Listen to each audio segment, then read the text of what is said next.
Welcome back. All right, so hopefully you've had a little bit of time playing with your cards. Maybe you've experimented with asking a second follow-up question, a deeper question with a second deck to support whatever answer you got in the first one.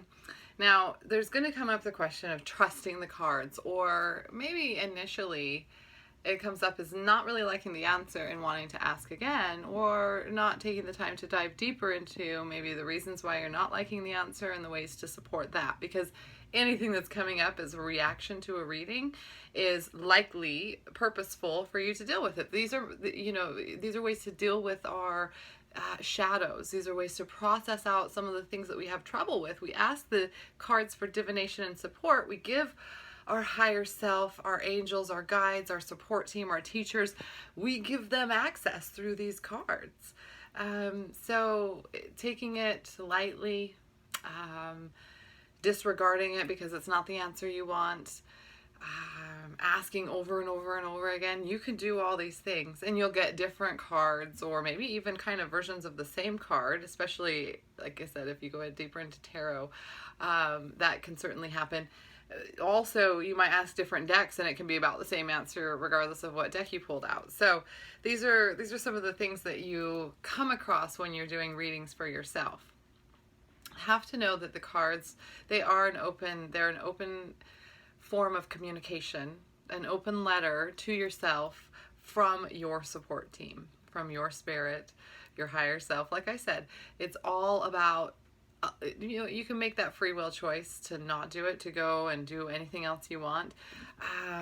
But if you can remember, in hindsight, to check in and say, oh, okay, that reading was right. Okay, I will pay more attention to the readings that I don't like. I will trust in the cards. It's just going to happen, as you go through. Let's see if we can get, they'll just come up for you. It came up for me recently. On working with a particular client, I did some cards and, I didn't necessarily like the answer, so I made my own decision. Okay. And then later, in hindsight, I can see where the cards were just there trying to support me, regardless of whatever I went off and did on my own, because I thought I knew better. So this is the kind of example I wanted to give you guys. So let's see if we can get let's get a question. It's a really common question. It's going to be interesting to ask this question, because I'm married, I'm in a relationship, but a really common question is, when am I going to meet a soulmate? When am I going to meet the one? Okay, so let's see. I had a card fly. No, it says wait. We're gonna get some cards. There's one. When am I gonna meet the one? So let's see. I'm not trying to obscurely ask a question. I'm just trying to see what it might come up with when I ask that question, just to test it out. There's a card that popped up. Okay. And like I do, I tend to flip over all three cards.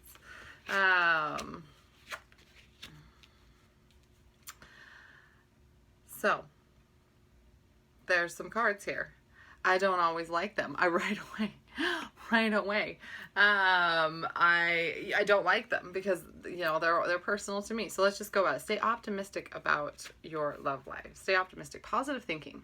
Positive thinking, it says here, is going to support your love life. Okay, so we all, in our relationships, we all have things that can get you thinking negatively. So foundationally, underneath anything, is you need to be positive. You need to be positive about things.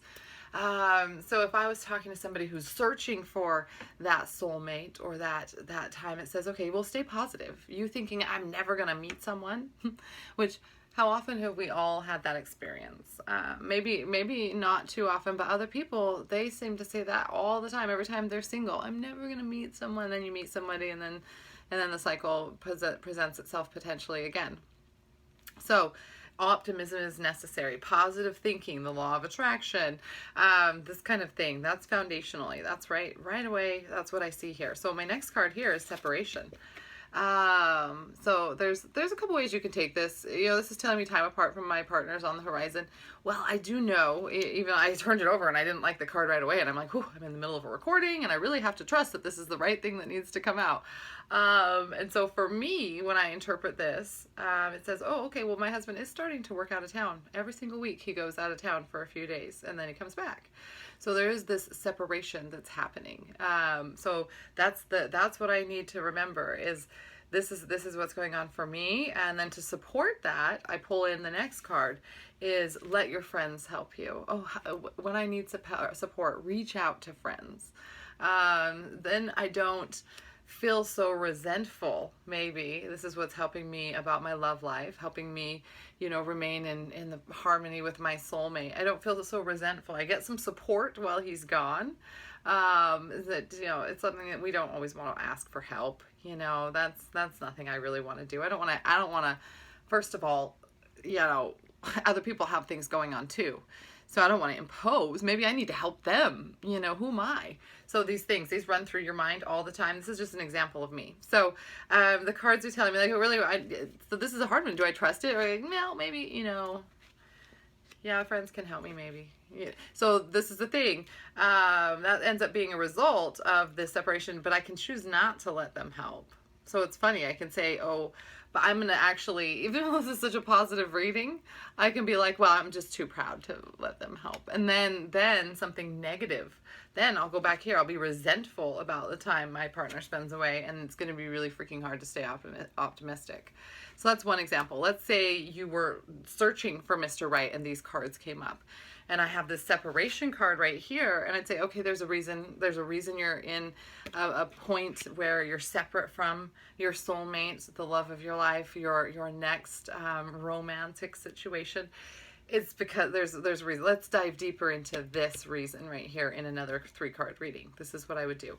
Sometimes when I set up readings with clients, I don't use these huge spreads, because I like to get a little bit of information, let's get going, and then I like to dive deeper, okay, into the different ones. So then if somebody, let's dive a little bit deeper on that one. Let's go, say I'm reading for somebody else. Before we even get to the friends card, let's say, okay, well, how do I need to, why? I'm going to pull out the past life deck. I might do this with a client. I might say, okay, let's dive a little bit deeper. Why do you need to remain in separate? Why do you need to stay? There's one. We're going to do 3 cards quickly here too. And then another one just sticking right out. So let's look a little bit deeper at this. Okay. All right. So you're going through the separation here in this life by choice so that you can dive deeper into healing yourself. Now it's coming up here in a past lifetime that you had knighthood, a monk, or nun. Okay, these are 2 things that came up right away. I sometimes don't use the same rotation of foundation, action with the past life deck. You'll get to know the different decks that you work with.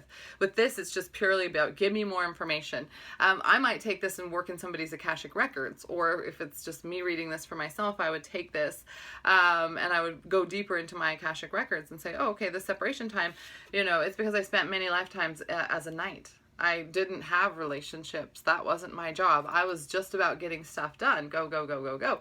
Okay, so I'm actually experiencing in this lifetime the choice of that, of being able to make the choice to be in a relationship or not. And the separation is there right now for a purpose. The monk or nun, another lifetime where I guess you do make that choice, but then you don't, no matter who comes along in your life, you've already made the choice. So in this lifetime, this bit of separation is helping you to understand and to dive deeper into those past lives where you were separate. Come to terms with them completely, because when you get into another relationship, there's going to be times, I can see from this patterning here, where you're going to need to say, I choose to be in this relationship. No matter how it feels when the walls are closing in and we're fighting and things are kind of shit is hitting the fan, I choose it. I will stay here because I've had periods of separation, even in this lifetime. That's what this card is all about. And so you dive deeper in these lifetimes of forced separation and you say, okay, I received that. I learned those lessons. Now let's go forward. And when it feels like this patterning of past life separate from other people relationship-wise comes out, I need to trust and have faith that I'm going to be supported through that. This is part of the process, part of that your soul going through a different experience in order to grow, okay? And so, okay, then we go back to the original reading, because we just did a drop-down reading. We just went a lot deeper there. So how do I go about this? Okay, well then it seems like your friends are going to be a support system along the way. So now it makes hearing this card maybe a little bit better about saying, okay, all right, I see that. I see that when I'm in a relationship later, this card, you know, it took a whole different reading. I can say, okay, when I feel like the walls are closing in because it's just I don't have enough space, I'm just gonna go to a friend's house. That's totally and completely normal. I'm not gonna run away. I'm not gonna go on a complete meditation retreat and disconnect. I'm not gonna put up a bunch of armor and guard myself. I'm just gonna go and I'm gonna allow my friends to pamper me. I'm gonna have a sleepover. Go to yoga. Let your friends help you. Go to coffee. Whatever you want to do. And also have that trust and faith. Trust and faith comes at the very end, meeting to the beginning of optimism. So this is how we can use two decks, not necessarily together, but it is. They're becoming intertwined together. And it's how we can trust the cards. We can say, okay, this process is here for a purpose. And in fact, even though I didn't like to see that, I dug deeper into the card that really gave me, apprehension, especially if this is a person who, and this could be applicable to me too. This period of time away is actually making you appreciate your time together more. I see that. Oh, message received. So I want to thank you guys all on being part of this message. I don't often record my own readings, so this has definitely been a personal reading for me. And you guys have experienced a way that I can go deeper into the card that gives me some anxiety. Now, okay, I would say definitely another one of the anxiety points of cards is the let my friends help me. So let's go into past life here a little bit more. Why is it such a problem? Why is it such a problem for me to let my friends help me? So here's a card. We're going to take that card, and then we're just going to do one more card. Oh, wait. No. Was that it? Oh, there's two cards. I'll take them both. We're just going to do a bunch of cards. Oh. I know I wasn't supposed to use that extra card. I was supposed to use the one I saw, and I see it now that I turn them all over. So I have, why is it so hard to let my friends help me? Because I'm thinking too limited on my friends, okay? So I have my father, who's actually passed away, but I can call upon his support when I'm in those moments with my kids. And maybe they can actually go, he can in spirit form, how we do that, no matter where we're at in our journey in the afterlife, or if we're reincarnated, who knows? Maybe he's a baby somewhere. We can go and support that. So I can foundationally call upon him all the time. I can understand that I am so much bigger than all of this experience right now. When I'm going through issues, my friends are the stars, the galaxy, all of the different soul connections I have that are all working on the processes here on Earth, in order to go back into the spirit world and sort of help each other learn, okay, from our different incarnations. And then also I can call upon my mom. I never would do it. I never would, because it's one of those things. It goes back to that inner child card reading from before, where I was like, okay, well, maybe you can't have that type of mothering relationship, but it's saying I can. No matter how much I try to refuse it, it comes up again. So this is why I'm thinking of the wrong friends. I was thinking of the people in my neighborhood and other moms that have a whole bunch of shit to do, and I wasn't thinking. So do you see how I didn't trust the cards at first? I was like, yeah, I'm probably not gonna unload on my friends. I'm not gonna do it. But then after I dug deeper, I was able to find out that the friends were not exactly the friends I was thinking of with these cards right here. So I hope you've enjoyed this. This is fun for me. I'm gonna stop now because I don't have any more room, really. This is all I have. And so we'll see you again soon.